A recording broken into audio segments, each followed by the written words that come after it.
Et bienvenue à Radha Kripa Rouen. Donc aujourd'hui, Swamiji va donner une classe sur la Bhagavad Gita, chapitre 9, verset 2.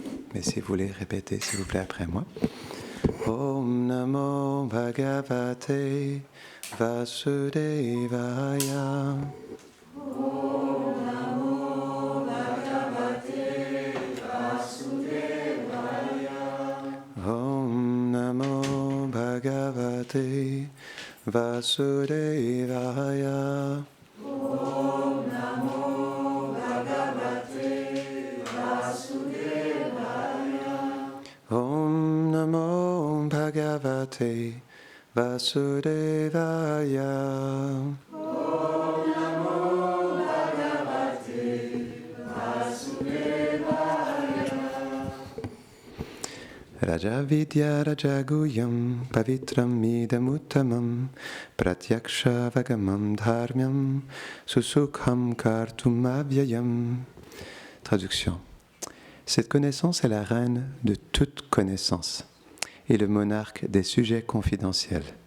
Elle est extrêmement pure et comme elle révèle directement la nature de l'âme, elle représente la perfection de la religion. Elle est d'application joyeuse et accorde des résultats transcendantaux et impérissables. Commentaire. Il existe beaucoup de savoirs qui sont enseignés par différents sages. Certains traitent de l'action intéressée et sont teintés de passion. D'autres enseignent une connaissance partielle de l'âme et sont situés dans la vertu. Or, seule la connaissance qui révèle la nature éternelle du Seigneur et le lien qui unit éternellement l'âme à lui est transcendantale. Elle n'est pas teintée par l'action intéressée et le désir de libération. Le Seigneur révèle la connaissance la plus confidentielle sur lui-même et sur l'âme.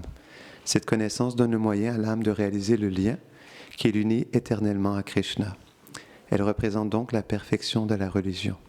Elle est naturelle et joyeuse pour l'âme, puisqu'elle éveille sa véritable nature. Elle la place dans une situation éternelle et impérissable.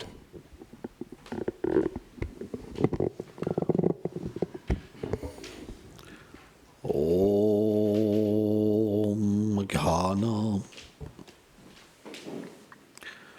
Timilandasyam Jnanam Jalam Shalakaya Shakshuram Miritam Jenam Tasmai Shigurave Namah Shri Chaitanyam Manobhistam Stapitam Jena Bhutale Swayam Rupa Kadamayam Dadati Swam Patantikam Hey Krishna Karuna Sindhu Tirabandhu Jagatpate Kopesha Gopika Kanta Radha Kanta Namostute Tapta Kanchana Korangi Radhe Vrindavaneshvari Bechabanu Sute Devi Pranamami Hare Priye Jaya Shri Krishna Chaitanya Prabhu Nityananda Shri Advaita Gadadhar Shri Vasadi Gaur Bhakta Vrinda Hare Krishna, Krishna Krishna, Hare Hare, Hare Rama, Rama Rama, Hare Hare. Vrindaye tulasi devai priyaye keshavasacha Krishna bhakti pratidevi satyevatye namo namaha Vanchakalpatarubhyacha kripa sindhubhyahe vacha Patitanam pavanebhyo Vaishnavibhyo namo namaha Namo Vishnu Padaya Krishna Prestaya Bhuttare Shrimate Bhaktivedanta Swamniti Namine Namaste Sarasvati Deve Kaulavani Prachaline Nilveshesha Sunyavani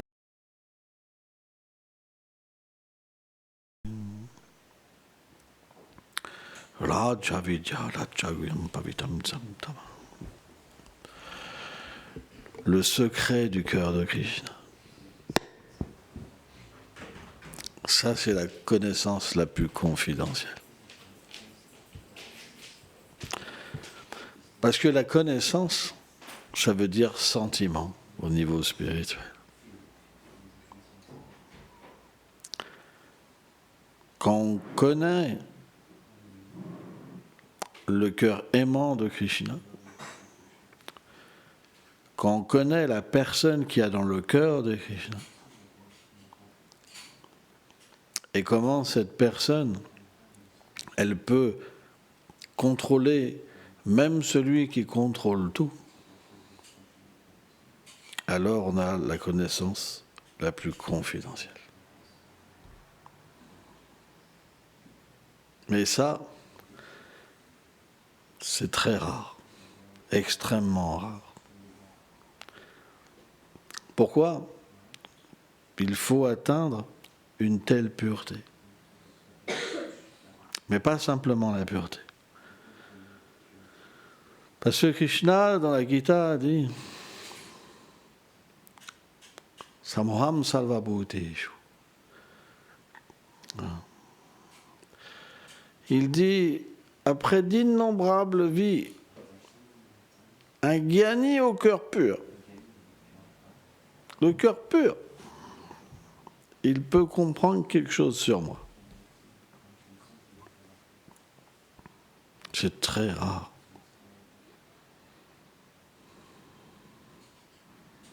C'est pourquoi cette connaissance qui est la plus élevée, la plus secrète, à la fois, elle est la plus naturelle, la plus attirante, celle qui peut nous offrir la complète satisfaction. Si on entend sur les 12 échanges de Radha et Krishna, de personnes qualifiées, alors on oublie toutes les misères du monde.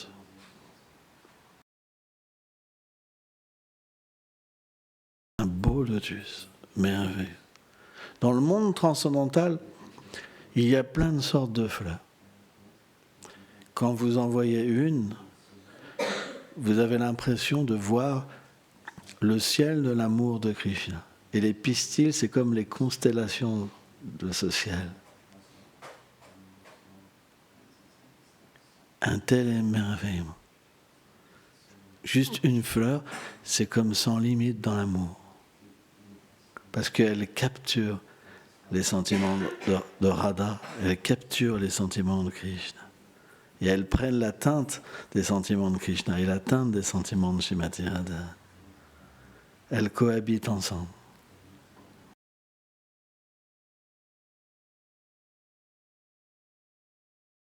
Particulière pour le langage des fleurs. Elles peuvent nous parler avec un langage d'amour très confidentiel, très élevé. Et vous êtes tellement connecté à ce savoir particulier, ce cœur de Radharani ou ce cœur de Krishna. Comme ça, c'est directement dans votre cœur.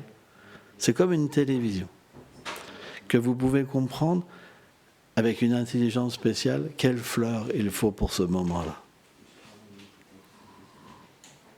Ça, c'est la connaissance la plus élevée.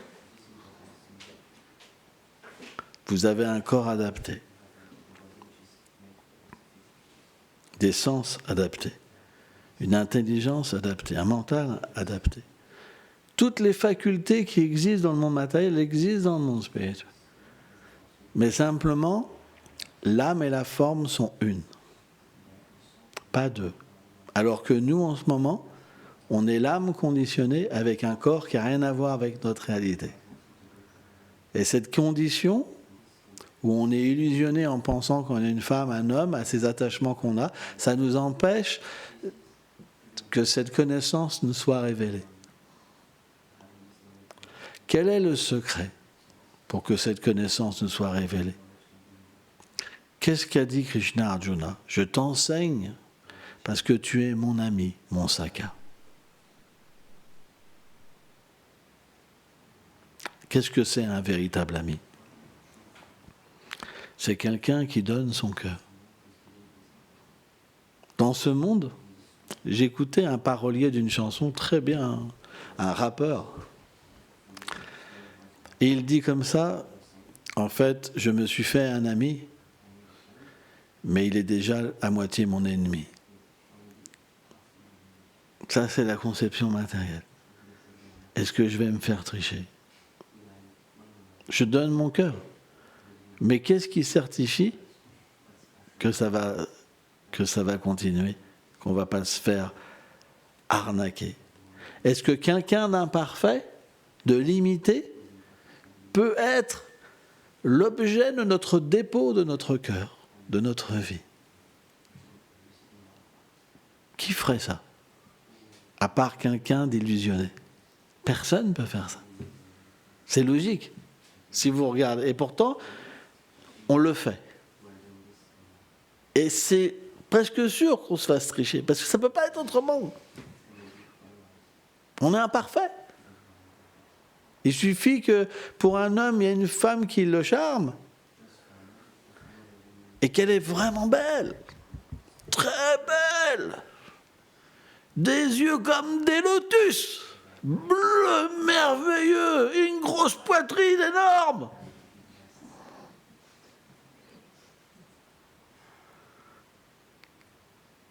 Qui commence à nous sourire et nous charmer. Elle sent bon. Elle a de la poésie. Qu'est-ce qu'une personne peut faire? Tout le monde peut tomber à chaque instant dans ce monde. C'est pourquoi, à un moment,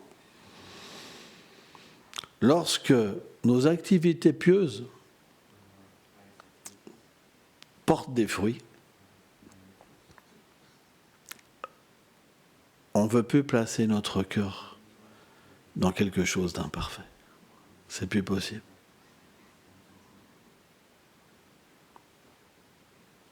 C'est à ce moment-là, quand ce désir de donner notre cœur à quelque chose de supérieur, à quelque chose de sublime, vient nous habiter, que Krishna fait un arrangement spécial.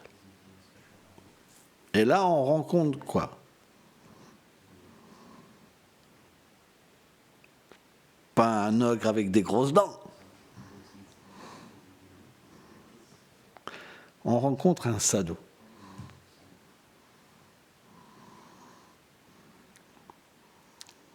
Qu'est-ce que c'est le sadhu? C'est celui qui est sur ce plan de pouvoir comprendre le secret. Ce secret s'est révélé dans son cœur. Il a une forme, il a des sens, il a une intelligence qui est imprégnée de ce secret. Et naturellement, quand il parle du secret, c'est attirant. Parce que l'expérience est là. Il parle de quelque chose, mais il y a l'expérience. Il ne parle pas parce qu'il a lu un livre.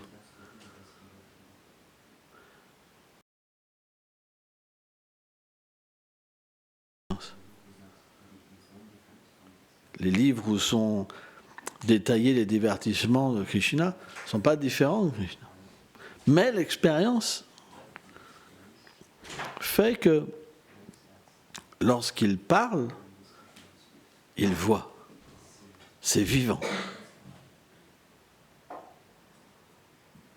Et lorsqu'il parle de l'expérience, cette expérience, elle agit dans le cœur des autres. Il donne son expérience.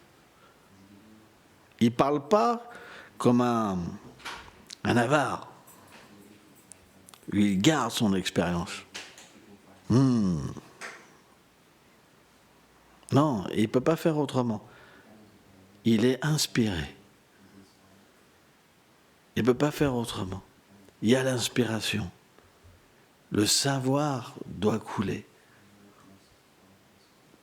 C'est pourquoi ce savoir intime que Krishna a dit, le roi des savoirs, il peut être que dévoilé par des récipients de la miséricorde de Krishna, par des sakhas, par ses amis, par quelqu'un que Krishna a donné son cœur. Krishna a versé des larmes. Radharani a versé des larmes. Ils sentent la séparation. Le Seigneur de l'amour, il sent l'amour. Illimité, comme des vagues. Il désire rencontrer Srila Radha, comme Srila Radha désire rencontrer Krishna. Ça, c'est le secret le plus intime. Donc, ceux qui ont cette qualification, ils sont simplement absorbés dans ce secret. Vous vous rendez compte ? Celui qui manifeste tant d'univers, il n'en a même pas conscience. Il est sur un plan où il est absorbé dans l'amour. Il oublie même sa position. Il ne sait même plus qui il est. Il pleure. Et il mendie. Aidez-moi. C'est un plan tellement élevé que le Seigneur de l'univers devient un jeune enfant merveilleux. Et il pleure. Il vous demande, aide-moi, avec des larmes.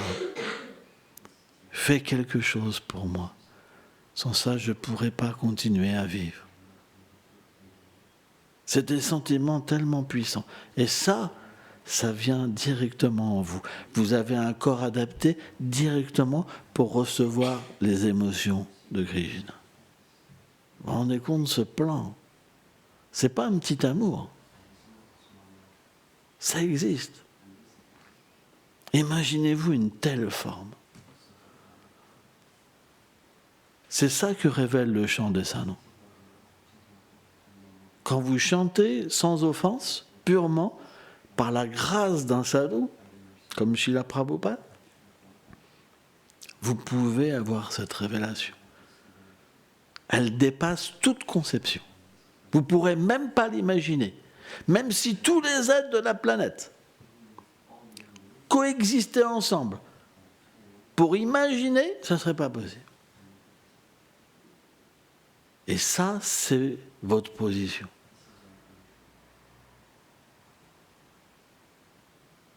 Si on était conscient de ça, on ne perdrait pas un instant. Mais l'énergie matérielle est très puissante. Très, très puissante.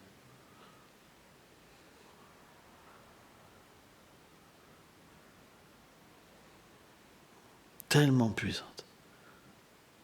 Elle nous enlève cette possibilité. Pourquoi ? Parce qu'on le désire. On veut prendre la place de Krishna. On veut prendre la place de Radharani.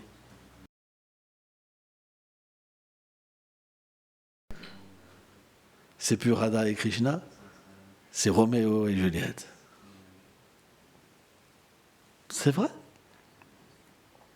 tous les films, toutes les chansons parlent de Roméo et Juliette, jamais de Radha et Krishna. Donc,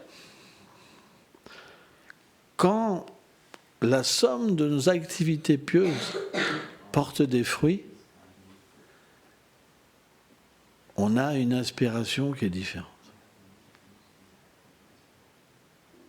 Et c'est très rare. Ça commence par l'association avec les saints. On entend quelque chose qui nous dépasse. Ça nous dépasse. Ce monde, dès qu'on en entend parler, c'est comme un choc. Parce qu'on ne peut pas imaginer la position d'un insecte à Vraj, d'un petit grain de sable.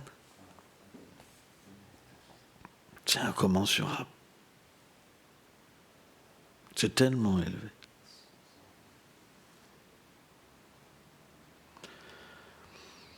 Uddhava, qui est le cher Saka de Krishna, Vasudeva Krishna à Dwarka. Il est très intime. Le même teint, presque pareil que Krishna. Et Krishna l'a envoyé pour donner des messages. Parce que les habitants de Vrindavan, ses amis, ils ne peuvent pas vivre autre part qu'à Vrindavan. Ce n'est pas possible. Ils auraient pu aller à Dwarka. Mais l'humeur est différente. Parce que Krishna assume différentes formes. Et la forme de Krishna à Dwarka, elle est différente. Vasudeva Krishna. Elle est emplie d'une certaine opulence. Ça veut dire qu'on peut avoir conscience qu'il est Dieu.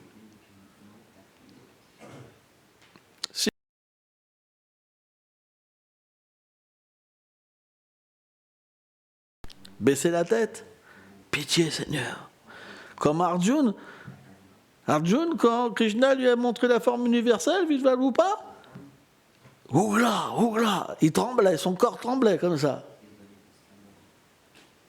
Krishna, il lui avait donné comment dire, des yeux pour voir cette forme, mais il y avait laissé un mental de Saka. Il voyait cette forme et en même temps, il était toujours dans une certaine humeur de Saka. Ouh là là là là. Une forme terrible. Des milliers de têtes, 2 bras, 2 jambes, les corps des guerriers qui rentraient dans les bouches. Il y avait des têtes coincées dans les dents. La destruction totale. Arjuna, il dit à un moment, c'est bon, j'ai vu tes opulences, Seigneur. Reprends cette forme à 2 bras, cette forme de douceur. Et Krishna lui a dit, pourquoi tu veux que je reprenne cette forme maintenant? Tu vas méditer sur ma forme universelle. Krishna joue avec lui. C'est son Saka. On rendez compte? Il prend la forme universelle, en même temps il joue. Il n'y a que le Seigneur qui peut faire ça. Vous vous rendez compte? C'est ça, Kurukshetra. C'est difficile à comprendre, la Gita. Waouh! Et finalement, Krishna a repris sa forme. Parce que Arjuna, il devenait trop agité. C'était trop difficile. Donc on ne peut pas avoir de relation avec le Dieu Tout-Puissant. Quand Moïse, par exemple, il s'adressait au Seigneur suprême, c'était dans la peur. On est bien d'accord. Après Moïse, il avait quand même une certaine relation. Un certain Sakyaras avec le Seigneur suprême. Parce que des fois, il le menaçait. Tu vas donner de l'eau, oui, paf, il tapait comme ça. La preuve, c'est que le Seigneur lui a dit, tu ne pourras pas aller sur la terre promise.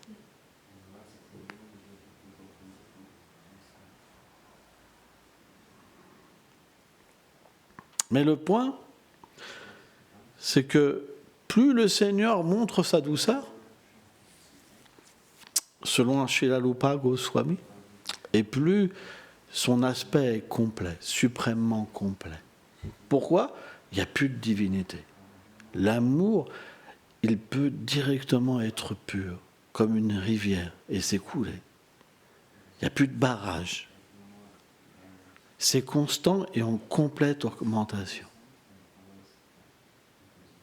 De tels sentiments peuvent être expérimentés.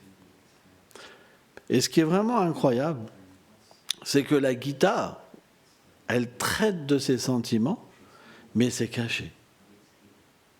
C'est caché. Il n'y a qu'un dévot qui peut révéler l'essence de la Gita, la connaissance que Krishna pense.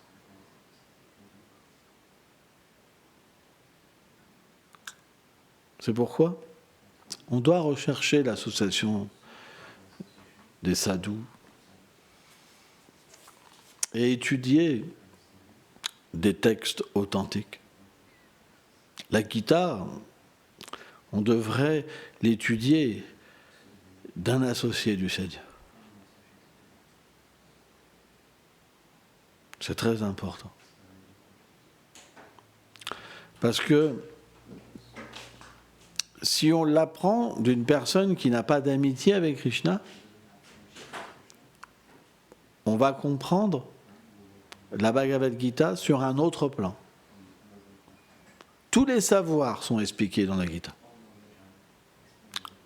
Parce que dans cette Bhagavad Gita, Krishna aussi, il vient en aide à tous les êtres vivants, selon leur conscience. Tout le monde peut comprendre la Bhagavad Gita sur un plan de conscience et avoir le bénéfice. Mais pour comprendre son secret, alors il faut approcher un dévot. C'est pas possible autrement. Et c'est logique. Parce qu'à qui Krishna donne son cœur ? À son dévot. Pas à quelqu'un qui est éloigné. Pas à quelqu'un qui rejette qu'il est une personne. Avec Apanam. Krishna a dit, quand je viens dans ce monde, il rejette ma forme. Il dit, je suis sans forme.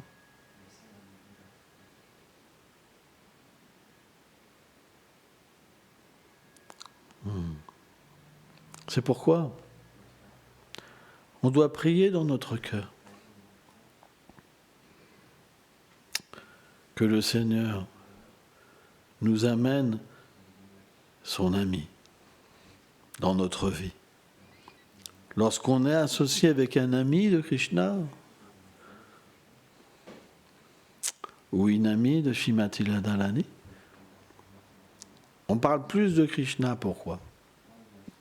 Parce que Srila Radha, c'est un savoir qui est plus confidentiel. En fait, c'est le secret du cœur de Krishna. Mais on ne peut pas parler ouvertement de ce savoir. Il faut des gens qualifiés. Dans certaines régions, quand les gens sont qualifiés, alors les sadhus peuvent parler ouvertement.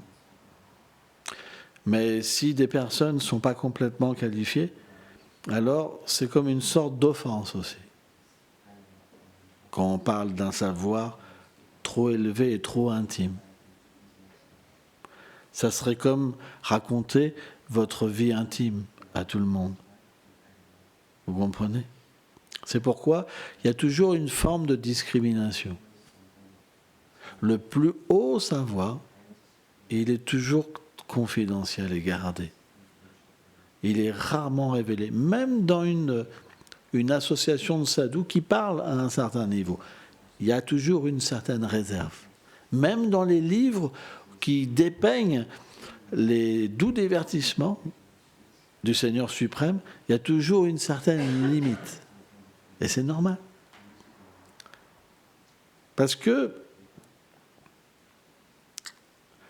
lorsque ce savoir descend dans notre cœur, par la grâce des sadhus, alors il révèle tout, dans les moindres détails, dans les moindres sentiments. Tout peut être expérimenté.